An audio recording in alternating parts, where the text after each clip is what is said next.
Hey ladies, Shelli, Pelly, Annie Parker Confidential. It's Sunday morning. I love Sundays. Oliver actually just left for yoga. He takes an 8 o'clock yoga class on Sundays, I know. Instead of working out, I'm gonna give myself the entire day off. I'm gonna take the dogs for a walk to the beach and I'm just going to make myself enjoy the Sunday. I think the age-old question, or at least one of the age-old questions, is how to be happy. Everybody wants to be happy, but what does it mean? It means different things for different people. And how do we get there? Listen, I'm not an expert in it, and I don't really think anybody is, but I think, in my opinion, being happy fundamentally starts with feeling comfortable in your own skin, devoid of titles, bank accounts, job, what you do, who you are. It's feeling satisfied and being happy with who you are when you stand stripped buck naked in front of a mirror and go, okay, well, who am I? And it's always, as we used to say at work, on the whip, a work in progress. I don't think you ever really get there where you can just sit on your laurels and go, well, I'm happy, game over. But there are also things that we need to let go of in our lives in order to be happy. The first thing that I feel we all need to let go of, I do this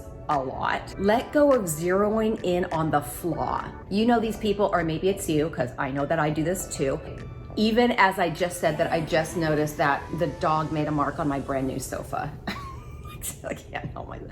So, we all tend to do that, right? Maybe you have on a brand new outfit, but you look in the mirror and the first thing that you do is you start to pick at yourself. You know, do I look heavy in this? There's a little tiny mark or there's a little thread hanging down. And I'll tell you a personal story. We bought this house about 5 years ago, and one of the first things I wanted to do was to renovate the entire master suite bathroom. So we're working with a designer, and you know, it's really a process to do that. Everything is almost done. It's looking beautiful. It's exactly what I wanted. They installed the countertop, and the countertop was like this beautiful, ridiculous crystal onyx. I go up to look at the final product, and I zero in on, there was a crack in the onyx that went all the way up the sink. It really takes a lot to make me angry.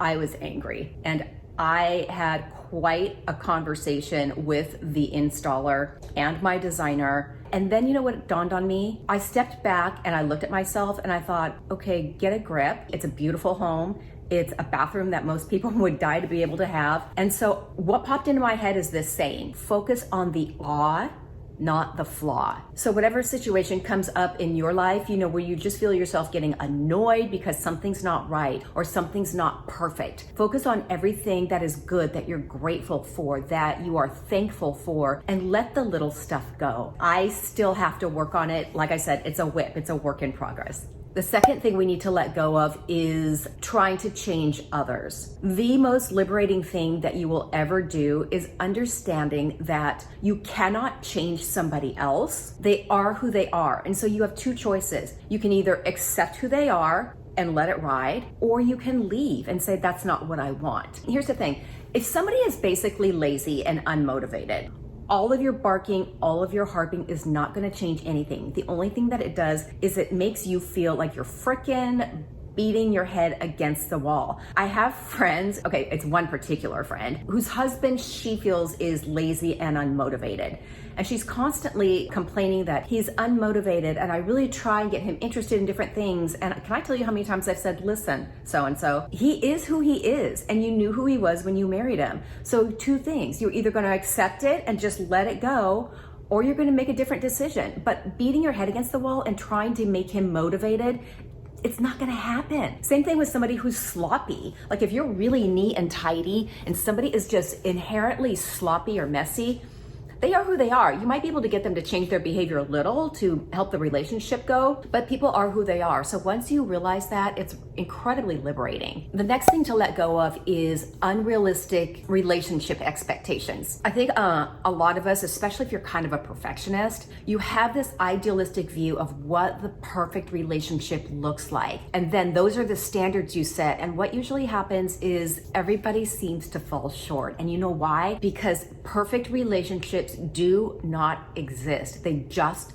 don't. I've been very happily married for 18 years. It is not a perfect relationship. We have gone through our times. We have gone through our times when we're like, "Argh!" We've had to adjust to each other. We've had to figure things out that we would butt heads on. We've gotten to a point where we meld much better now, but nothing is perfect. The thought or the feeling that once you found the one always intuitively knows what you want, what you need, that you're always going to feel attracted to them, that you're always going to feel in love with them. It doesn't happen, you guys. I'm telling you, my parents have been married 56 years. You go through ebbs and flows. And so when you have these perfect relationship expectations, it inevitably fails because the bar is so high that no human being can be perfect 100% of the time, unless it's a very short relationship, and I mean maybe like a month. If you're looking for the type of relationship where, you guys are growing old together and you're gonna be sitting on the front porch in your rocking chairs, or maybe not your rocking chairs, let's be honest. Maybe you're at the Four Seasons on a fabulous trip. What you have to do is make a decision that it's worth fighting for, and you work your way through it together. Okay, y'all, a quick shout out. I'd like to welcome my girl, Rhea Realness. Rhea is new to the channel, and Rhea, thank you for being a part of the community. I love having you here. And if you would like a shout out, be sure to subscribe to my channel and comment below. I have brand new videos every Tuesday and Friday on all things beauty, style, and wellness for women 40 and over. This is a safe place for women to congregate, enjoy, and share with no judgy eyes whatsoever, and we'd love to have you as part of the community. The next thing that we all need to let go of, myself included, is picking at your body or picking at your aesthetics. Listen, it is easier said than done. The constant bombardment that we all get of like these extreme beauty standards, first of all, they're not real, and it sets ourselves up to feel unsuccessful when in reality we are not. We're all human beings. We all look differently. We all feel differently. Instead of allowing yourself to get sucked into that vortex of comparing yourself to others or of self-loathing and of feeling bad, instead focus on positive practices that you can start doing immediately. Two things that come to mind for me: eating healthy and exercising. Listen, you can do that right now. The next thing that you put in your mouth, make it healthy. Set goals. Cut out all the added sugar in your life, or maybe keep it under 24 grams a day, and set a month goal that you're going to do that. If you like having a glass of wine or two at night, and I know a lot of women do, instead of having it every single night, cut yourself back to 3 nights a week or 4 nights a week. Do that for a month. The next month, cut it back to 2 nights a week. Focus on healthy, positive practices that, one, not only make you feel good about yourself, they also help you to look better on the outside. It's kind of a double whammy in a good way. You're doing something healthy and good for your body, but you're also getting the added benefit that you look in the mirror and you go, not so bad. We all do the best with what we have, and let it go at that.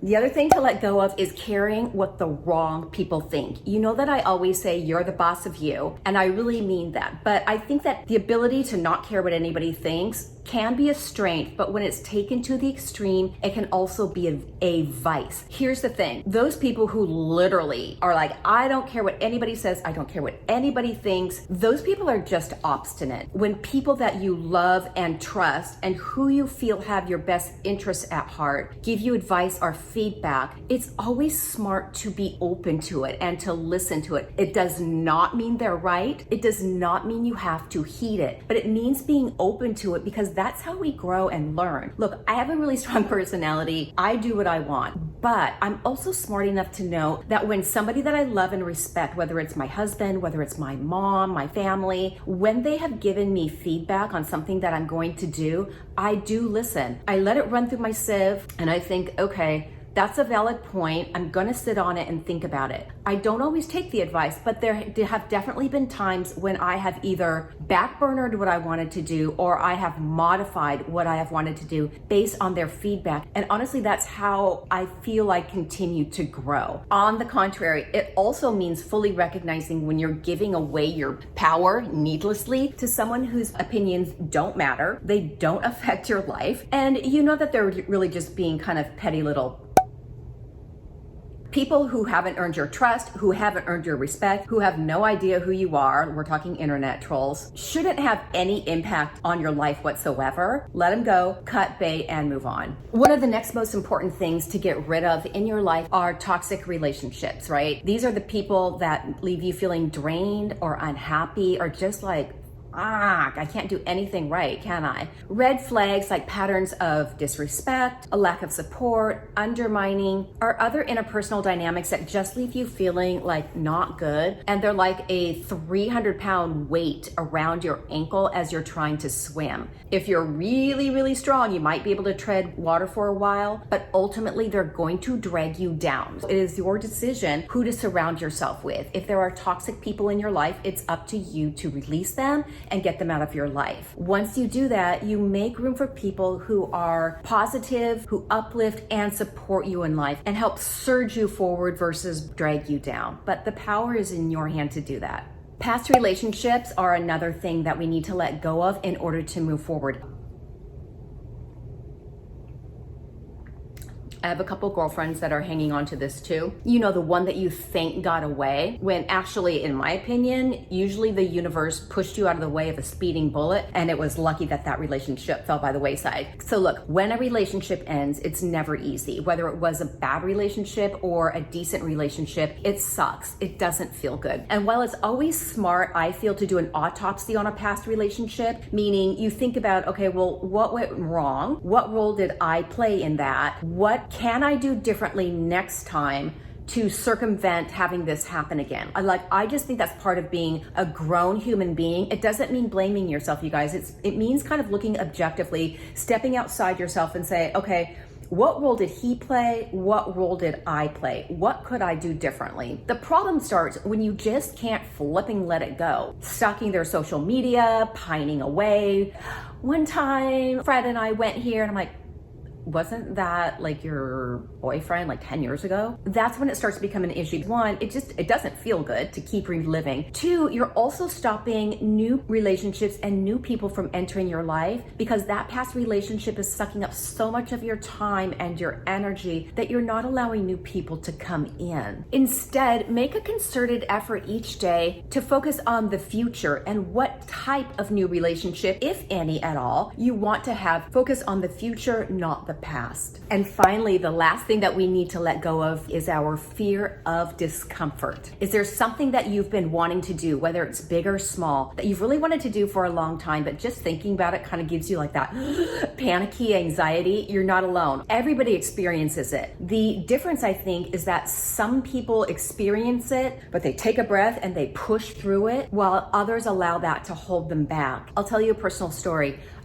More often than not, when somebody asks me what I do and I tell them, a lot of times the response is, oh, I've really been wanting to do that. I've really wanted to start a YouTube channel, but I don't know. I just don't want to put myself out there. How did you get started? Weren't you scared? Didn't it make you nervous? And I'm like, well, I guess maybe a little bit, sure. I mean, the first time that you see that light go on and you're in front of a camera, you're kind of like, ugh. Here's the advice that I give. When I start feeling that sense of anxiety and that sense of, I want to do what's comfortable for me, I ask myself this: what's the worst thing that can happen? And I make myself play it out. All right, I want to start a YouTube channel, but I'm really nervous about putting myself out there. The worst that can happen is I look like a fool. I look like I don't know what I'm talking about. People make fun of me. Okay, so you look foolish. Okay, so somebody makes fun of you. And the next question, what impact does that have on your life? Does it make you a lesser person? Does it make your family love you less? Does it take away all of the accomplishments that you have to date? Does it take away the fact that you're a good human being? And when you start playing it out, what you see is the worst thing that can happen really isn't that bad. If somebody makes fun of me, I don't really flipping care. If I make a fool of myself, well, you know what? I can just delete the video. Let's say you're like a fabulous painter, but you've always just done it as a hobby. And you're thinking, you know what? I want to start selling my goods online. I think I'll open an Etsy store. I'll start selling my product, blah, blah, blah, blah.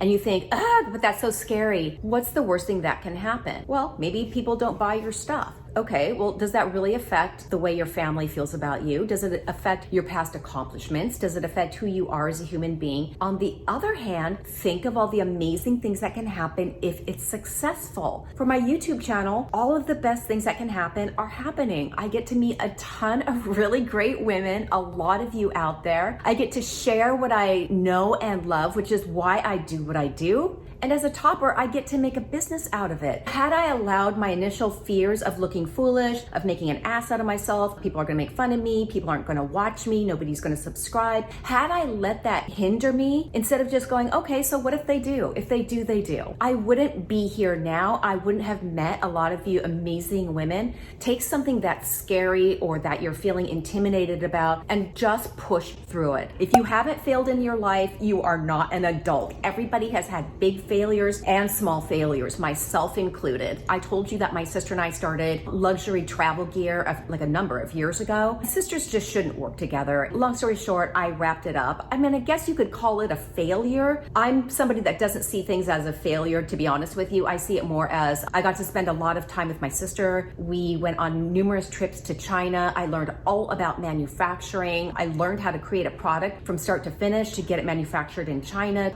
We learned so much about it. I don't really take it as a failure. And I used a lot of what I learned to start my brand, to start Annie Parker Confidential, which is much more my jam than designing. Life is just about learning. It's about making mistakes and it's about moving forward. But if you don't have the cojones to step outside of your comfort zone and forge forward, you're just going to stay in one place. I don't think any of us want to be on our deathbed at the end of our life thinking, I wish that I had pushed through some of the times when I felt really uncomfortable and just taken the risk. We don't want to do that. And whatever happens, you can handle it. Okay, y'all, that's all I have to say about that. I'm going to finish my coffee and I'm going to take the dogs for a walk. But I'd love to hear your feedback. Please be sure to chime in below. And until a couple days from now, I'll see y'all later. Bye.